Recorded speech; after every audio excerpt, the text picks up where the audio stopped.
Olá, bem-vindos à nossa análise de hoje. Vamos explorar um tema-chave para quem lida com textos, né? Como é que as ideias se conectam, se amarram para formar um todo que faça sentido, que tenha fluidez? A ideia aqui é investigar essa cola invisível, sabe? Que junta as palavras, as frases, os parágrafos, para não ficar só um monte de frase solta. Ok, vamos lá então. Exatamente. O nome disso é coesão textual. É basicamente o conjunto de ferramentas, assim, gramaticais e de vocabulário que a língua usa para criar esses laços dentro do texto. E ela não garante só a forma bonitinha, não. Trabalha junto com a coerência, que é a lógica, né? Para construir o sentido, a clareza. E isso é super importante para entender o que a gente lê, imagino. Fundamental. E não só para ler, para escrever também. Aliás, em provas, concursos, a capacidade de identificar essas relações, o papel de cada elemento coesivo, isso aí responde por uma fatia considerável das questões de português. Algo entre 25%, talvez 35%. Uau, quase um terço. É muita coisa. Então, vale a pena dominar isso. Vamos ver como funcionam essas conexões na prática, dos conectivos mais óbvios até umas estratégias mais sutis. Ótimo. A gente pode começar pensando em dois tipos principais de coesão, tá? O primeiro tipo foca mais em como o texto se refere a ele mesmo.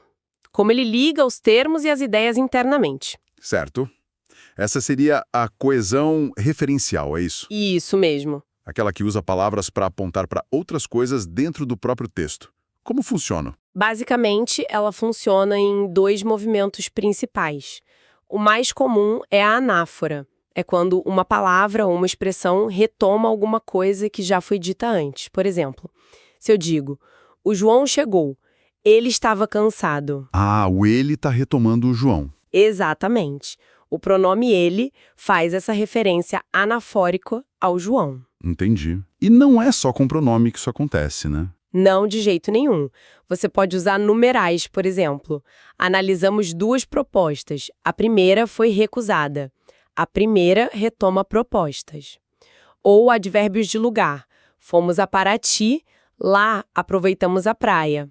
O lá retoma Paraty. Uhum. E tem também a elipse, que é quando a gente omite um termo, mas ele fica subentendido. Tipo, Maria saiu cedo, ela só volta à noite. Omitiu ela, né? Perfeito, porque o contexto deixa claro, e até o uso de sinônimos ou palavras relacionadas funciona assim. Vi um cachorro na rua. O animal parecia perdido. O animal retoma cachorro. Legal. Essa é a anáfora, que retoma. E o contrário? Tem como apontar para frente, para algo que ainda vai ser dito? Tem sim, é a catáfora. Ela faz o movimento inverso, antecipa uma informação que vai aparecer logo depois. Por exemplo, eu só quero isto, férias. O pronome isto anuncia o que eu quero, que são as férias. Ah, tá. Cria uma expectativa. Exato.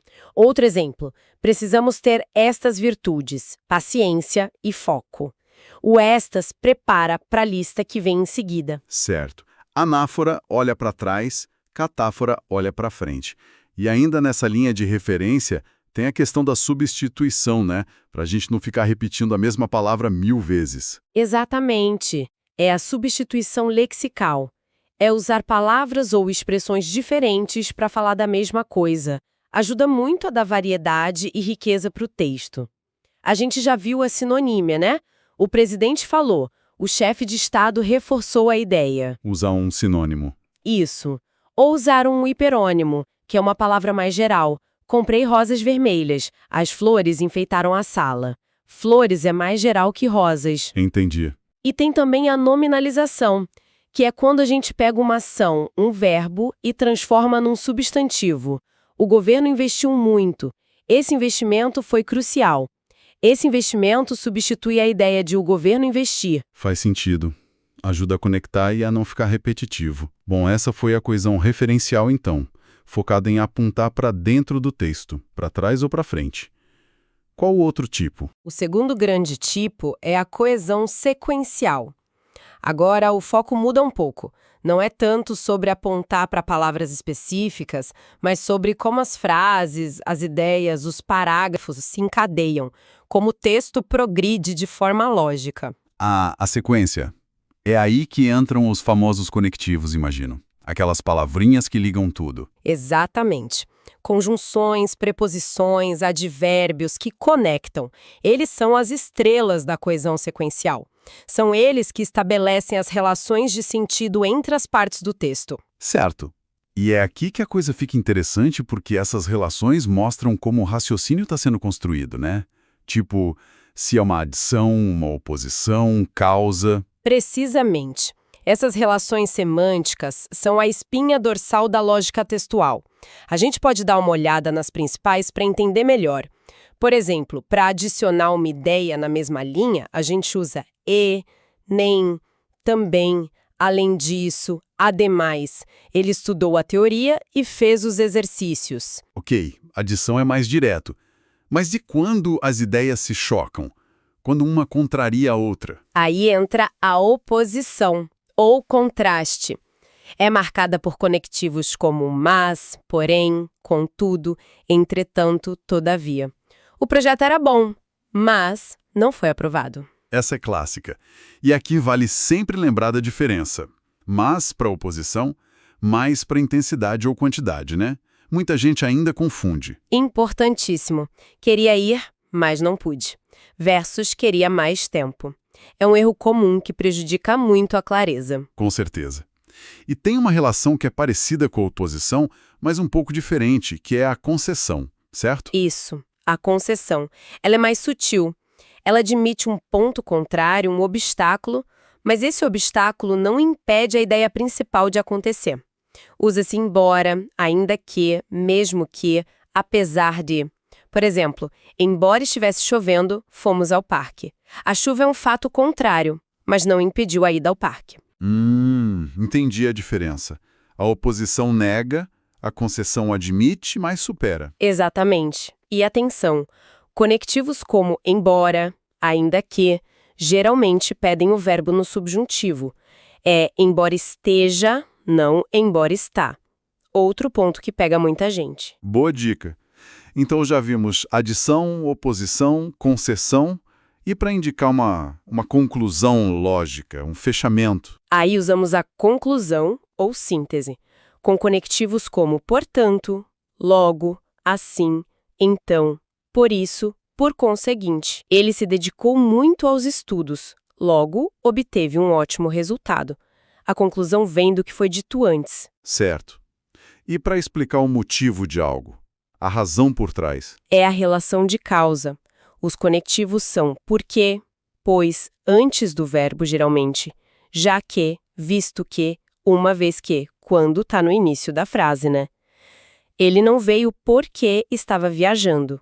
A viagem é a causa da ausência. E aqui tem aquela outra armadilha clássica, os porquês. Ah, sim, os famosos 4 porquês. De forma bem resumida, né? Porque junto e sem acento é para resposta, causa, explicação.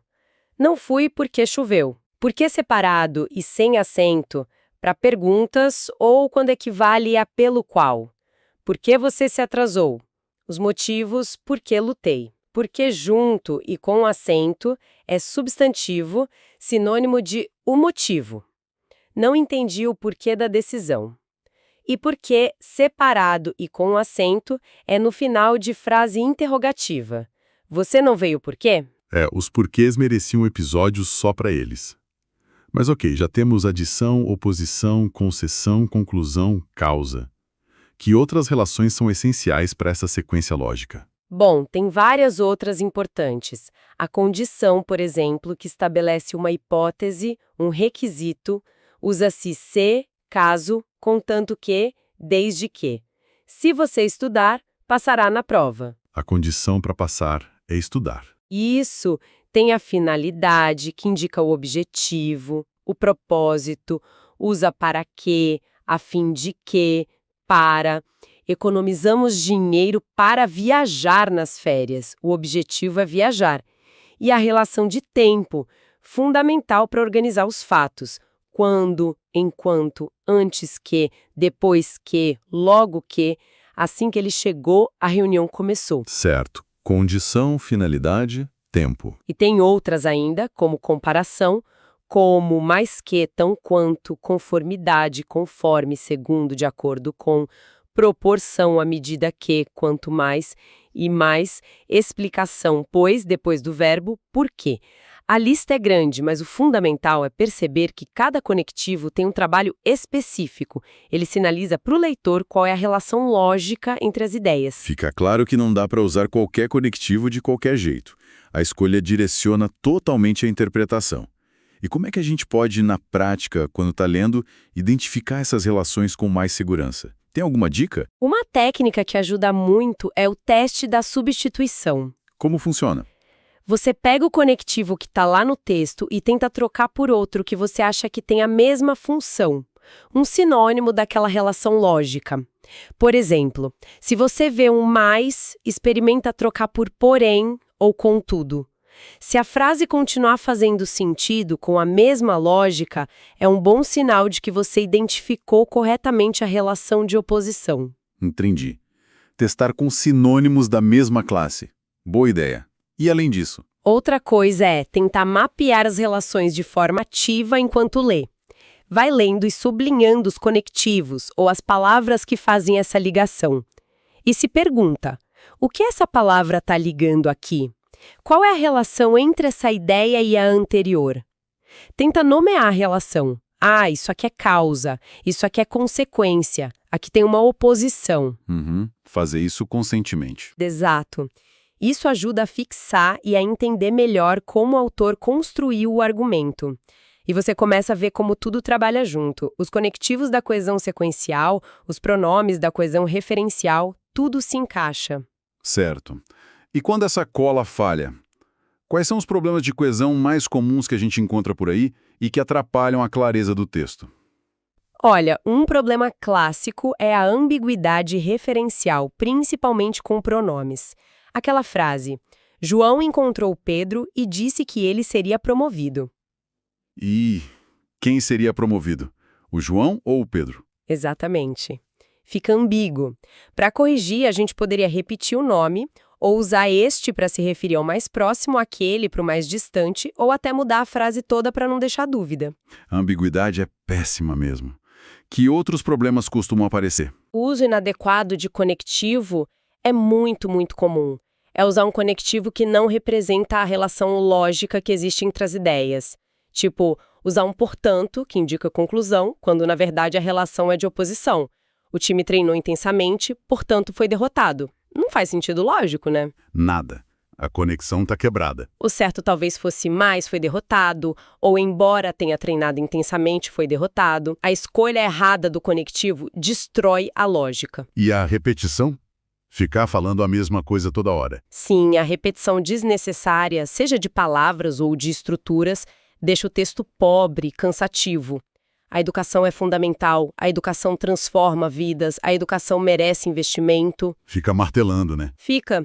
Bem melhor usar os recursos que a gente viu. A educação é fundamental e transforma vidas, por isso, merece investimento. Usamos coesão para dar fluidez. Outro problema é o contrário, a ausência de coesão onde ela seria bem-vinda. Às vezes a relação fica só implícita, mas poderia ser mais clara. Ele acordou tarde, perdeu o ônibus. A gente entende, mas... Mas fica mais direto e claro. Ele acordou tarde, por isso, perdeu o ônibus. Ou, como acordou tarde, perdeu o ônibus. O conectivo explicita a relação de causa e consequência. Mas é bom lembrar também que nem toda conexão precisa de um conectivo, né? Às vezes, a justa posição de frases curtas já cria o sentido pelo contexto. Nevou a noite toda, estradas bloqueadas. A relação de causa e efeito fica clara. E a pontuação também ajuda nisso, né? Com certeza. A pontuação é um recurso coesivo poderoso. Os dois pontos podem introduzir uma explicação ou enumeração. O ponto e vírgula liga ideias que são relacionadas, mas que poderiam ser frases separadas. Travessões podem destacar, intercalar. A pontuação ajuda a organizar e a mostrar as relações. Então, pegar um exemplo rápido para juntar tudo isso. Se eu digo, o funcionário entregou o projeto atrasado, mas apresentou boas justificativas, portanto não recebeu advertência. Perfeito. O mas mostra a oposição clara entre o atrasa, negativo, e as justificativas, positivo. E o portanto? O portanto estabelece a consequência lógica, por causa das justificativas, ele não foi advertido. A coesão sequencial aqui está bem marcada pelos conectivos, mostrando o fluxo do raciocínio. Legal. Em quistos maiores, imagino que vários desses mecanismos apareçam juntos, né? Sim, totalmente. Num trecho sobre, sei lá, desmatamento, você poderia encontrar algo como: o desmatamento na Amazônia atingiu níveis preocupantes. Esse fenômeno... Aí já tem anáfora e substituição lexical para retomar desmatamento. Exato. Esse fenômeno resulta da expansão da agropecuária e da extração ilegal de madeira. Por isso... Conectivo de conclusão ou consequência? Isso. Por isso, especialistas alertam para a perda de biodiversidade. Contudo, Oposição. as políticas de fiscalização parecem insuficientes. Condição, se essa tendência não for revertida, as futuras gerações sentirão os impactos. Aí você vê a anáfora de novo, com os artigos definidos as e os retomando ideias. É uma teia, né? Uma rede de conexões. Fica muito claro como esses elementos vão tecendo o texto. E entender isso ajuda demais na hora de escrever também, né? Para não ficar aquele texto que parece uma lista de frases soltas, tipo aquele exemplo da tecnologia. Aquele fragmentado. Tecnologia mudou o mundo. Tecnologia conecta mais. Tecnologia tem perigos. Perigos como desinformação. Fica pobre, né? Fica. Como a gente melhoraria usando coesão? Poderia ser algo como: a tecnologia mudou profundamente a sociedade e facilitou a conexão entre as pessoas. No entanto, olha a oposição. Essa transformação, retomando a ideia com substituição, também trouxe novos riscos, tais como a desinformação pronome relativo ligando, que se espalha rapidamente e exige combate constante. Nossa, outra coisa. Fica muito mais fluido, mais lógico, mais agradável de ler. Usamos para adicionar, no entanto, para opor, essa transformação para retomar, tais como para exemplificar, para conectar, outro para adicionar de novo. São os recursos trabalhando juntos. Muito bom. Para quem está ouvindo a gente e quer, assim, internalizar isso melhor, praticar, tem alguma dica final mais prática? Olha, uma coisa que pode ajudar é, ao ler qualquer texto, uma notícia, um artigo, até um post de rede social, parar e prestar atenção em como as ideias estão ligadas. Se perguntar mesmo, por que usaram um mas aqui e não um portanto? Esse pronome ela aqui está se referindo a quem exatamente? Fazer essa leitura mais detetive, sabe? Investigar as conexões. Isso. Outra coisa é tentar fazer uns mapinhas mentais simples. Pega uma folha e agrupa conectivos. De causa. Por que, já que, como. Conectivos de oposição. Mas, porém, contudo. Ter isso visualmente organizado pode ajudar na hora de escrever ou de analisar. Boas dicas. E para fechar, quais seriam aqueles erros, assim, fatais, os pecados capitais da coesão que a gente tem que evitar a todo custo? Bom, reforçando o que já falamos, confundir mas, oposição com mais, intensidade e quantidade, é um clássico que compromete. Sempre bom lembrar. Errar a concordância verbal depois de conectivos como embora, que pedem subjuntivo, embora tenha, não embora tem. A confusão com os porquês, que pode mudar completamente o sentido. Usar um conectivo que simplesmente não bate com a lógica da relação entre as frases, tipo usar portanto para introduzir uma causa. Quebra a lógica? Totalmente. E a ambiguidade com pronomes, né? O famoso ele ou ela, que ninguém sabe a quem se refere. Na dúvida, reescreve, repete o nome, usa este ou aquele, mas não deixa ambíguo. Certo. Então, para a gente amarrar tudo isso que a gente conversou, por que é tão fundamental dominar a coesão textual? Qual é a grande mensagem? Olha, eu acho que entender a coesão vai muito além de só decorar regrinha de gramática.